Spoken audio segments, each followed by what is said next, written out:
রাহিম। SSC পরীক্ষার্থীদের জন্য আমি সম্ভাবনার কিছু ইম্পর্টেন্ট জিনিসগুলো আমরা আলোচনা করি। সবাই একটু মনোযোগ সহকারে দেখবে এবং কাজ করবে এই অনুসারে। দেখো, প্রথমে আমাদের সম্ভাবনাটা কি? সম্ভাবনাটা হলো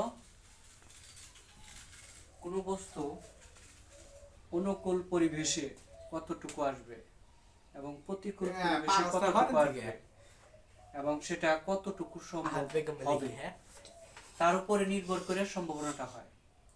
যেমন অনুকূল, যেটা আমাদের ইতিবাচক, তার সম্ভাবনা সর্বদাই কত হয়? 1 হয়। এবং যেটা নেতিবাচক, ইতিবাচক যেমন সূর্য পশ্চিম দিকে কি হয়? উদিত হয়, নাকি পূর্ব দিকে উদিত হয়, পশ্চিম দিকে অস্ত যায়। তাহলে পশ্চিম দিকে যদি উল্টা হয়, পশ্চিম দিকে কি হয়?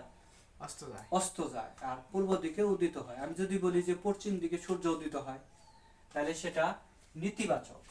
আর যদি বলি সূর্য পূর্ব দিকে উদিত হয়, সেটা হলো ইতিবাচক। তাহলে ইতিবাচক যদি হয়, তাহলে সেটার সম্ভাবনা হবে 1। আর যদি নেতিবাচক হয়, নেতিবাচক হলে 0, সেটার সম্ভাবনা হবে 0। এই জন্য সম্ভাবনা সর্বদাই কি হয়? 0 থেকে 1-এর মধ্যে সীমাবদ্ধ থাকে।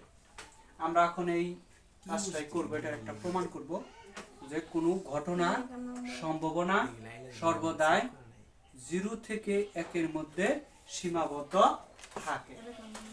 তাহলে আমরা একটা ঘটনা ধরে নিব, যে ধরি এস নমুনা ক্ষেত্রের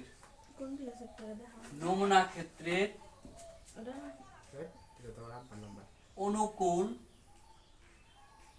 ঘটনা এ।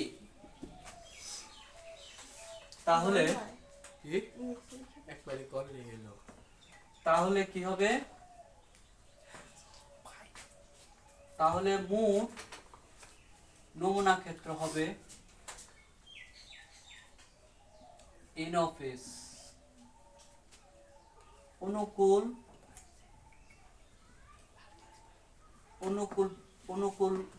হবে, বিন্দু সংখ্যা হবে কত? n of a। তাহলে a এর সম্ভাবনাটা তাহলে আমরা কি লিখতে পারি? p of a সমান হবে কি? n of a by n of s। এটা একটা সমীকরণ দিয়ে রাখবো। এখন দেখো, এখানে আমরা s এবং n of a এবং n of s, এটার আমরা কি লিখতে পারি? n of s টা কাটছে, তাহলে আমরা লিখতে পারি n of s। এটা ছোট কার? এটা বড় হলো n of s, আর এটা হবে 0 এর চেয়ে বড়। এখান থেকে তাহলে আমরা যদি n of s দিয়ে ভাগ করে দিই, প্রত্যেকের n of a by n of s, এখানেও যদি 0 by n of s দিয়ে ভাগ করে দিই, তাহলে আমরা এখানে লিখতে পারি 1 is greater than p of a is greater than 0। অর্থাৎ কি বলতে পারি? যে কোনো ঘটনার সম্ভাবনা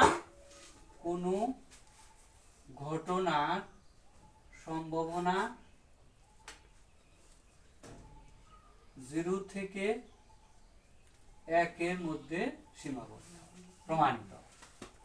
ঠিক আছে? যারা লেখো না, লিখেও দিতে পারো, সমস্যা নেই। ধন্যবাদ সবাইকে।